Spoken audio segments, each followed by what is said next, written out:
ನಮಸ್ಕಾರ ಎಲ್ಲರಿಗೂ. ನಾಳೆ ದಿನ ವಿಶೇಷವಾಗಿರ್ತಕ್ಕಂಥ ಒಂದು ಶುಭ ದಿನ ಅಂತೇಳಿ ಹೇಳ್ಬೋದು. ಯಾಕೆಂದರೆ ಅಕ್ಷಯ ತೃತೀಯ ಅಂಥೇಳಿ ವಿಶೇಷವಾಗಿರ್ತಕ್ಕಂಥ ಒಂದು ವರ್ಷದಲ್ಲಿ ಬರ್ತಕ್ಕಂಥ, ಅದರಲ್ಲಿ ಅಕ್ಷಯ ಅಂದರೆ ಏನೇ ಮಾಡಿದರೂ ಕ್ಷಯವಿಲ್ಲದ್ದು ಅಕ್ಷಯ ಅಂಥೇಳಿ ಹೇಳುತ್ತೆ ಜ್ಯೋತಿಷ್ಯ.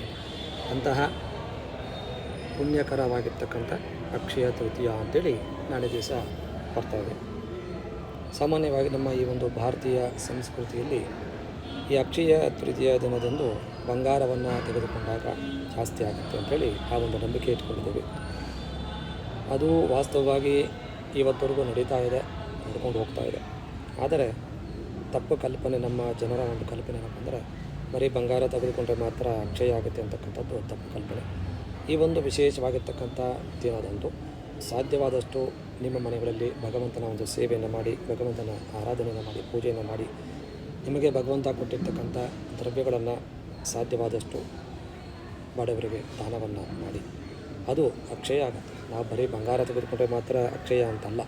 ನಾವು ಮಾಡ್ತಕ್ಕಂಥ ಪೂಜೆ ಪುನಸ್ಕಾರ ಆಗ್ಬೋದು, ದಾನ ಧರ್ಮಗಳಾಗ್ಬೋದು, ಅದು ಸಹ ಅಕ್ಷಯ ಆಗುತ್ತೆ ಅಂತೇಳಿ ಹೇಳುತ್ತೆ. ಒಂದು ದಿನ ವಿಶೇಷವಾಗಿರ್ತಕ್ಕಂಥ ಮನೆ ದೇವರ ಪ್ರಾರ್ಥನೆಯನ್ನು ಮಾಡಿ. ಮತ್ತು ಬರೀ ಬಂಗಾರ ತೆಗೆದುಕೊಳ್ಬೇಕಂದ್ರೆ ತಪ್ಪು. ಬಂಗಾರ ಅಲ್ಲ, ಬೆಳ್ಳಿ ತೆಗೆದುಕೋಬೋದು, ಅಥವಾ ಧಾನ್ಯವನ್ನು ತೆಗೆದುಕೋಬೋದು, ಅಥವಾ ಪುಸ್ತಕಗಳನ್ನು ಖರೀದಿಯನ್ನು ಮಾಡಿ, ಮತ್ತು ಬಟ್ಟೆ ವಸ್ತ್ರಗಳನ್ನು ಖರೀದಿ ಮಾಡಿ ಯಾವುದೇ ಒಂದು ವಸ್ತು ತೆಗೆದುಕೊಂಡಾಗ ಸಹ ಅದು ಅಕ್ಷಯ ಆಗುತ್ತೆ ಅಂತೇಳಿ ಒಂದು ನಂಬಿಕೆ. ಹಾಗಾಗಿ ನಮ್ಮ ಈ ಒಂದು ನಂಬಿಕೆಗೆ ಬಿಟ್ಟಿರ್ತಕ್ಕಂಥ ವಿಚಾರ ಬರೀ ಬಂಗಾರ ತೆಗೆದುಕೊಂಡ್ರೆ ಮಾತ್ರ ಅಕ್ಷಯ ಆಗೋದಿಲ್ಲ. ನಾವು ಮಾಡ್ತಕ್ಕಂಥ ಒಳ್ಳೆಯ ಕೆಲಸಗಳು ಮತ್ತು ಒಳ್ಳೆಯ ದಾನ ಧರ್ಮಗಳು ಸಹ ಅದು ಅಕ್ಷಯವಾಗುತ್ತೆ ಅಂತೇಳಿ ಹೇಳುತ್ತೆ.